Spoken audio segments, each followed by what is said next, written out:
Alors, le marché des crypto-monnaies a connu un vrai coup de théâtre. Le prix du Bitcoin a explosé, dépassant les 73 000 $, ce qui est absolument incroyable, surtout quand on voit tout le scepticisme qui y était avant. Ça a été alimenté par les nouvelles, aussi, d'un cessez-le-feu temporaire entre les États-Unis et l'Iran. Les investisseurs ont soudainement retrouvé leur appétit pour le risque. Mais, en fait, qu'est-ce que ça signifie vraiment pour la santé à long terme de ces actifs numériques ? Glassnode a fait son analyse en profondeur, et les données montrent que le coût moyen des acheteurs récents, appelé Short Term Holder Cost Basis, est de 81 300 $.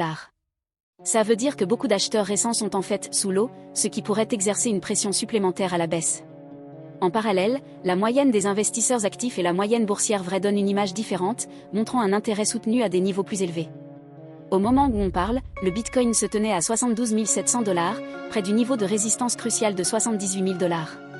Cette envolée montre à quel point le marché est dynamique et à quel point il est important de comprendre ces indicateurs techniques. Vous trouverez toute l'histoire dans le lien dans la description. Et n'oubliez pas de jeter un coup d'œil à nos podcasts pour des analyses plus approfondies sur le monde de la crypto.